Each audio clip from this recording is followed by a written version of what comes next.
San Francisco de Asís por G. K. Chesterton. Milagros y muerte.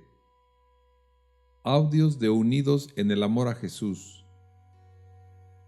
La tremenda historia de los estigmas de San Francisco, que constituye el final del capítulo anterior, constituyó, en cierto modo, el final de su vida.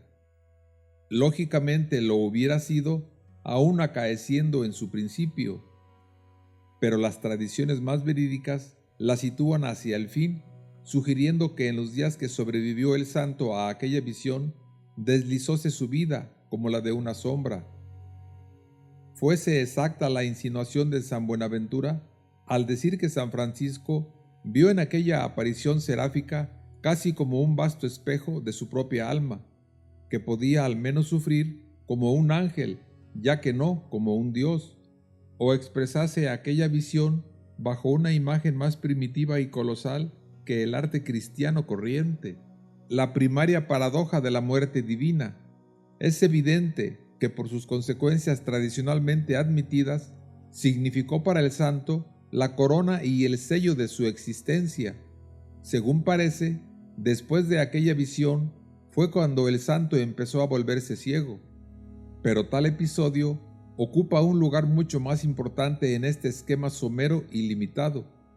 Constituye ocasión oportuna de estudiar brevemente y en conjunto todos los hechos o fábulas de otro aspecto de la vida de San Francisco.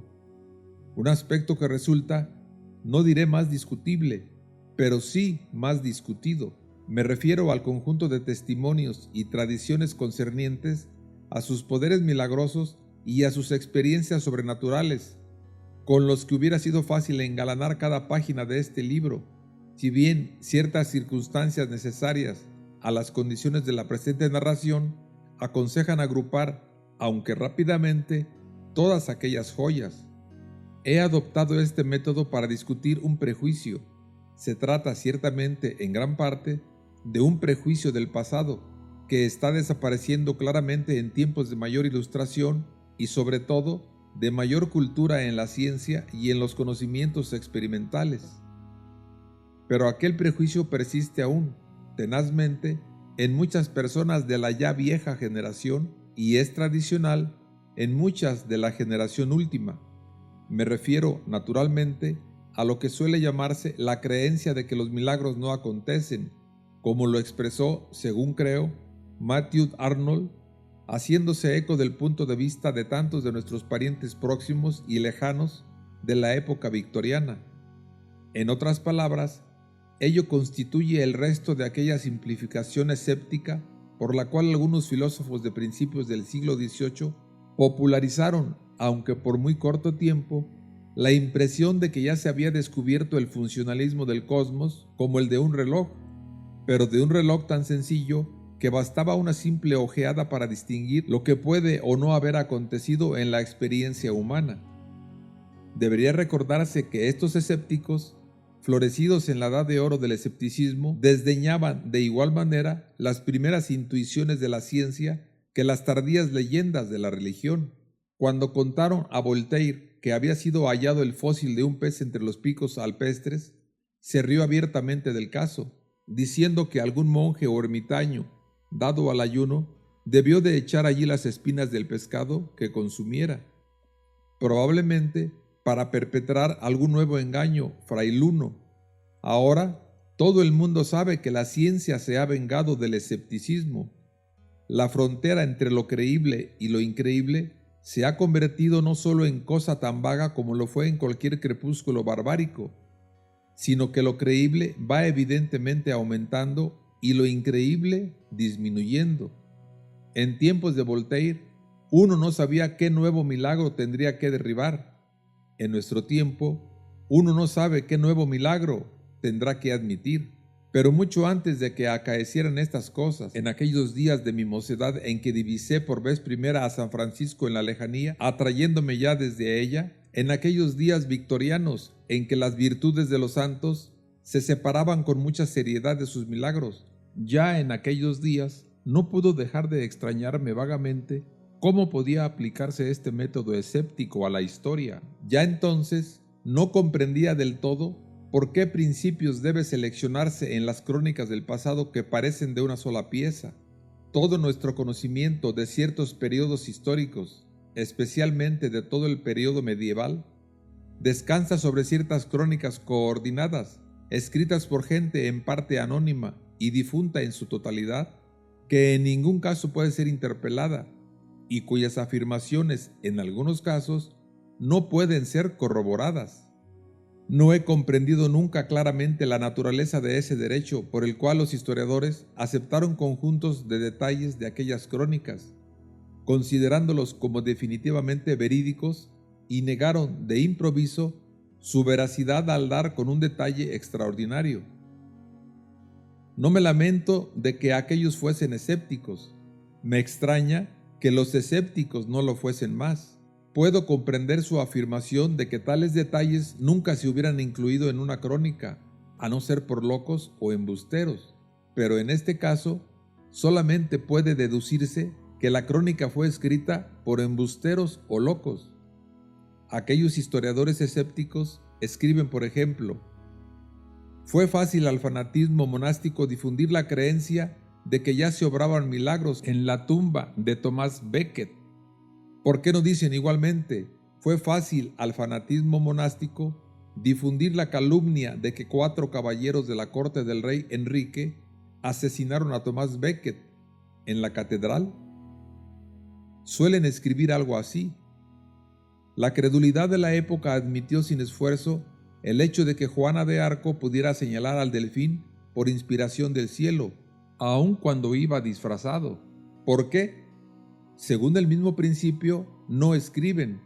La credulidad de la época llegaba hasta suponer que una oscura muchacha campesina pudiese obtener audiencia en la corte del delfín, y así, en el presente caso, cuando califican de historia extravagante el que San Francisco se echara al fuego y saliera ileso, ¿qué principio concreto les impide calificar de extravagante la historia de San Francisco, penetrando en el campo de los feroces musulmanes y saliendo ileso? Solo pido que me lo aclaren, porque no logro ver el aspecto racional de la cosa.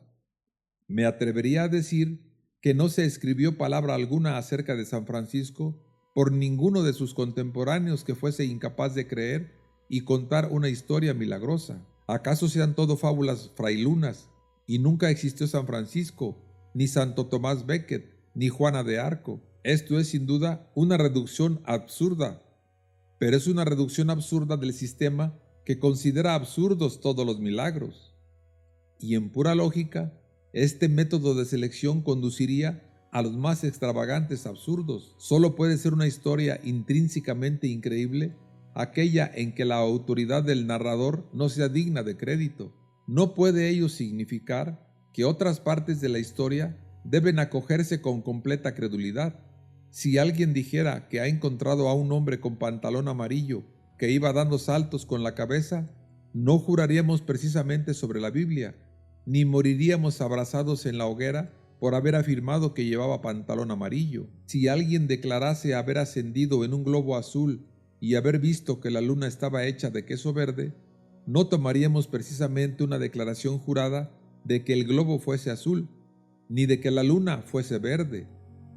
Y la verdadera conclusión lógica de andar suscitando dudas acerca de hechos como los milagros de San Francisco está en acabar suscitando dudas acerca de la existencia de hombres como San Francisco. Y hubo realmente un instante en la vida moderna, como una pleamar de loco escepticismo, en que tales dudas se afirmaron. La gente acostumbraba a decir que nunca existió San Patricio, lo cual es humana e históricamente un despropósito tan grande como afirmar que nunca existió San Francisco. Hubo una época, por ejemplo, en que la locura de explicaciones mitológicas disolvió una gran porción de sólida historia bajo el calor y el brillo universal y esplendoroso del mito solar. Creo que aquel sol ya se ha puesto, pero le han sustituido numerosas lunas y meteoros. San Francisco sería, naturalmente, un magnífico mito solar. ¿Cómo podría dejar de ser un mito solar quien es conocido especialmente por un canto llamado el Cántico del Sol? Es innecesario hacer notar que el fuego que le abrazara en Siria era la aurora en el levante, y las sangrientas heridas que recibiera en Toscana fueron la puesta de aquel sol. Podría extender considerablemente esta teoría, si bien, como acontece a menudo a los teorizantes de altura, se me ocurre otra teoría más prometedora. No puedo explicarme cómo le ha pasado inadvertido a todo el mundo, incluso a mí, el hecho de que toda la historia de San Francisco sea de origen totemístico, es decir, sin discusión, una historia en que los tótems simplemente hormiguean. Los bosques franciscanos están tan llenos de ellos como cualquier fábula de pieles rojas. Hacen que Francisco se llamara asno a sí mismo, porque en el mito primitivo, Francisco no era más que el hombre dado a un jumento real de 4 patas, más tarde transformado en Dios y héroe humanizado. Y por esto, sin duda, yo hallé cierta similitud entre el hermano lobo y la hermana ave, y el Brer Fox y la Sis Cow del tío Remo. Algunos aseguran que hay una etapa inocente de la infancia en que creemos realmente que una vaca habló o que una raposa hizo un nene de alquitrán. Sea como fuere, existe un periodo inocente de desarrollo intelectual en que creemos, a veces, que San Francisco fue un mito solar o que San Francisco fue un tótem, pero para la mayoría de nosotros han pasado ya ambas fases de paraíso. Según aclararé muy pronto, existe un aspecto en que por motivos prácticos podemos distinguir entre las cosas probables y las improbables en la historia de San Francisco. No es tanto una cuestión de crítica cósmica acerca de la naturaleza del acontecimiento, como de la crítica literaria acerca de la naturaleza de la historia. Algunas historias se refieren más seriamente que otras, pero aparte de esto, no intentaré aquí ninguna otra diferenciación concreta entre ellas. No lo haré por una razón práctica que afecta a la utilidad del procedimiento. Me refiero al hecho de que, en un sentido práctico, la totalidad del asunto vuelve a estar en el horno de la fundición del cual pueden salir muchas cosas moldeadas en forma de lo que el racionalismo llamaría monstruos. Los puntos cardinales de la fe y de la filosofía en realidad nunca cambian. Que un hombre crea que el fuego puede dejar de quemar en cierto caso depende de que opine que suele quemar generalmente. Si considera que el fuego consume 9 ramas de cada 10, ello está en su naturaleza o su destino, y por supuesto, consumirá igualmente la 10ª rama. Si considera que consume 9 ramas porque ello es voluntad de Dios, puede ser desde luego voluntad de Dios que la 10ª rama quede intacta. Nadie puede ir más allá de esta diferencia fundamental en la razón de las cosas, y es tan racional para un creyente admitir los milagros como para un ateo no admitirlo. En otras palabras, solo existe una razón inteligente por la que no pueda creerse en los milagros, y está en creer en el materialismo.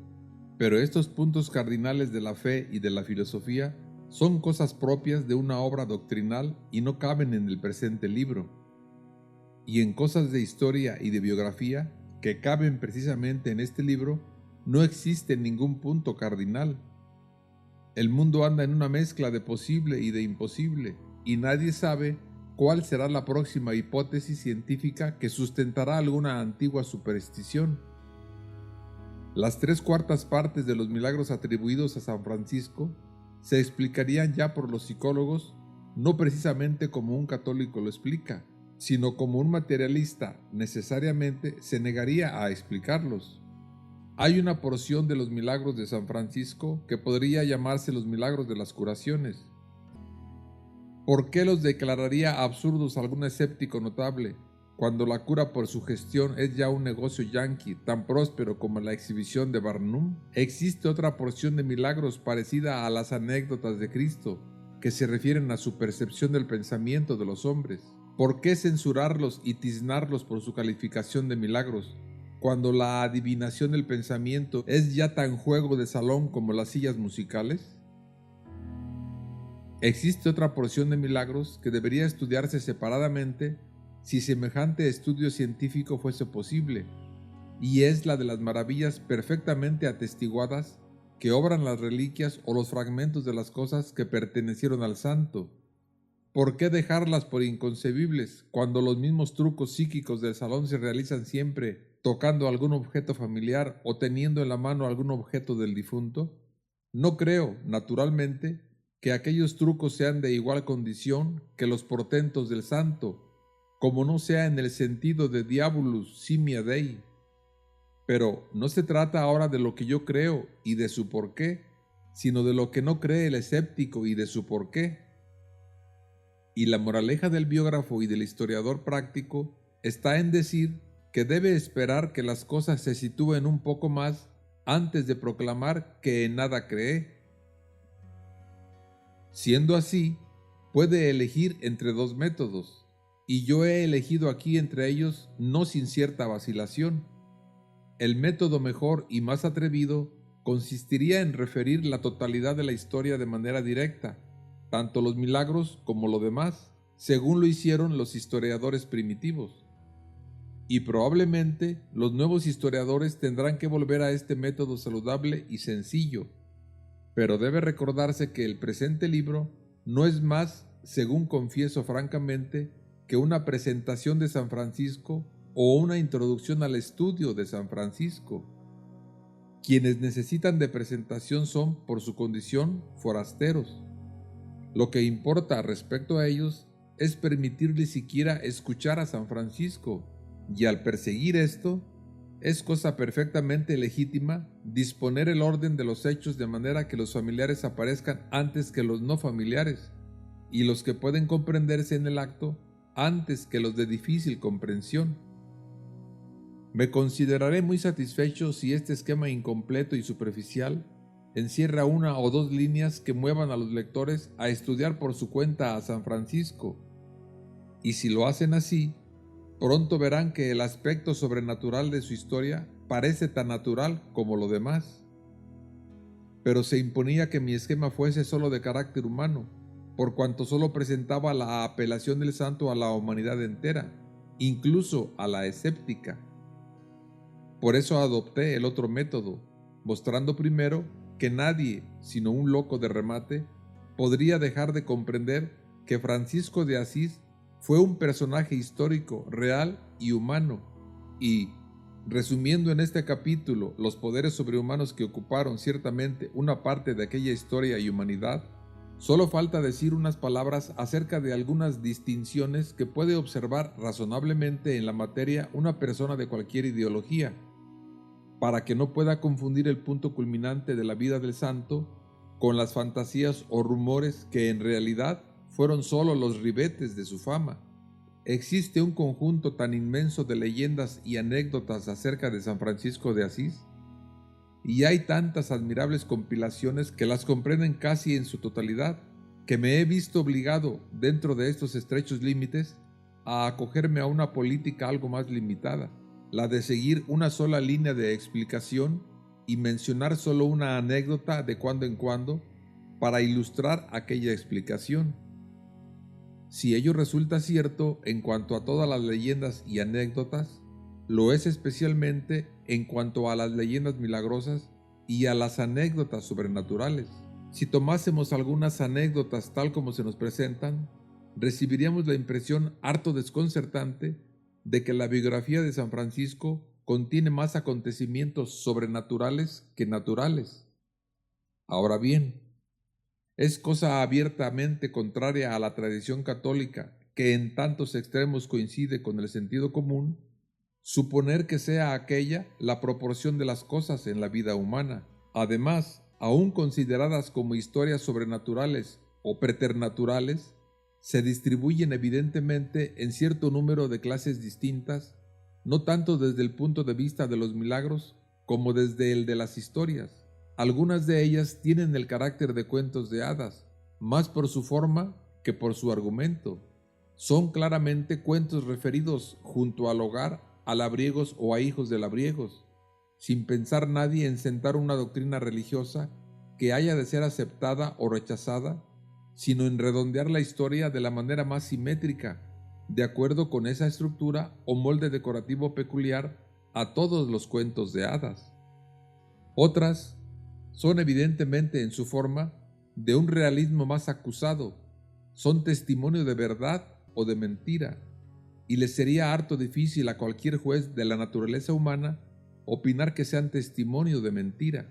Es cosa admitida que la historia de los estigmas no es leyenda y que en absoluto solo puede ser verdad o mentira. Quiero significar que no es ciertamente una tardía excrescencia legendaria añadida posteriormente a la fama de San Francisco, sino cosa brotada inmediatamente con sus biógrafos primitivos.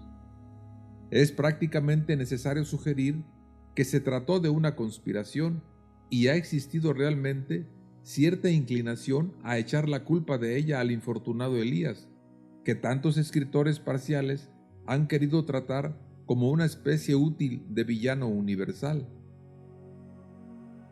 Se ha dicho, es verdad, que aquellos biógrafos primitivos, San Buenaventura, Celano y los tres compañeros, aun cuando declaran que San Francisco recibió las místicas llagas, no afirman que las hubieran visto. No considero concluyente este argumento, porque deriva solamente de la misma naturaleza de la narración. Los tres compañeros en ningún caso hacen una declaración jurada, y por lo tanto, ninguna de las partes admitidas de su historia tiene forma de tal declaración. Escriben una crónica con descripción relativamente impersonal y objetiva. No dicen, vi las llagas de San Francisco. Dicen, a San Francisco le fueron infligidas las llagas. Pero tampoco dicen, vi a San Francisco entrando en la porciúncula, sino, San Francisco entró en la porciúncula. No puedo, pues, comprender por qué se les da fe como testigos presenciales de un hecho y se les niega fe como testigos presenciales de otro. Su crónica es de una sola pieza, y sería interrupción brusca y anormal en su manera de referir las cosas el que de improviso empezasen a soltar palabras fuertes y a jurar y dar sus nombres y señas y a afirmar con especial juramento que presenciaron y comprobaron por sí mismos los hechos en cuestión. Creo, pues, que esta discusión nos vuelve a la tesis general que ya hemos mencionado, o sea, la de que no deberíamos dar crédito alguno a aquellas crónicas en vez de concederles crédito parcial, puesto que abundan tanto en cosas increíbles. Pero esto nos volvería, en último término, al hecho de que muchos no pueden creer en milagros por ser materialistas. Es bastante lógico, mas ello les obliga a negar lo preternatural, tanto en el testimonio de un profesor científico moderno como el de un cronista monástico de la Edad Media. Y en nuestro tiempo se encontrarán con buen número de profesores a quienes contradecir. Pero, opínese lo que se quiera acerca de este sobrenaturalismo en el sentido relativamente material y popular de los hechos sobrenaturales, perderemos el punto esencial de San Francisco, especialmente de San Francisco después de la Albernia, si no nos damos cuenta de que vivía una vida sobrenatural. Y este sobrenaturalismo va llenando más y más su vida según su muerte se va acercando. Semejante elemento de lo sobrenatural no le apartaba de lo natural, pues constituía el punto esencial de su actitud el hecho de que le uniese más perfectamente con lo natural. No le volvía lúgubre o deshumanizado, ya que todo el sentido de su mensaje a la humanidad consistía en que este misticismo hace al hombre alegre y humano. Pero el punto esencial de su actitud y todo el sentido de su mensaje estaba en creer que tal misticismo era obra de un poder sobrenatural. Si esta sencilla distinción no resultase evidente en el conjunto de su vida, sería difícil dejar de notarla al leer la descripción de su muerte. Puede decirse en cierto sentido que estuvo vagando como hombre moribundo, del mismo modo que estuvo vagando como hombre lleno de vida. Como se viera más y más a las claras que iba perdiendo la salud, lo llevaron, según parece, de un sitio a otro como un trofeo de dolencias, o casi como un trofeo de mortalidad. Estuvo en Rieti, en Nurcia, acaso en Nápoles, y con seguridad en Cortona, junto al lago de Perugia.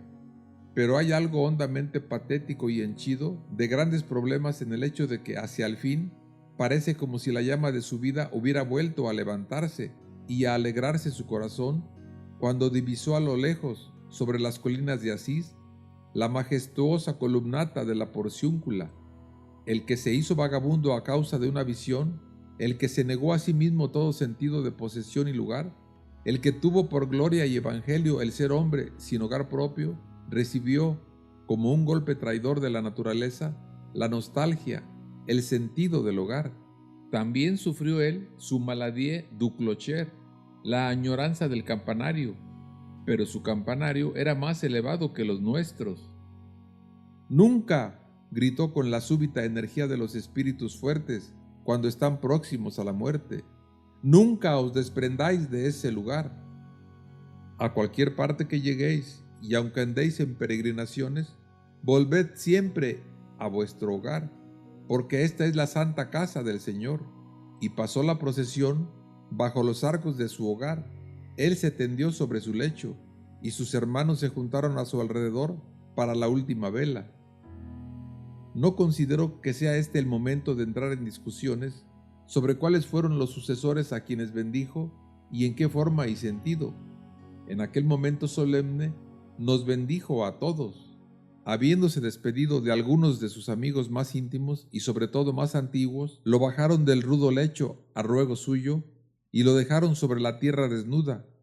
Y algunos dicen que solo vestía una camisa de crin, como cuando anduvo al principio por los bosques en invierno, alejándose de su padre. Era la última afirmación de su grande idea fija, la alabanza y el agradecimiento, elevándose a su más alta culminación desde la desnudez y la nada. Mientras allí yacía, podemos tener la certidumbre de que aquellos ojos quemados y ciegos nada vieron sino su objeto y su origen. Podemos tener la certidumbre de que su alma, en aquella última e inconcebible soledad, estuvo frente a frente del mismo Dios encarnado de Cristo en la cruz.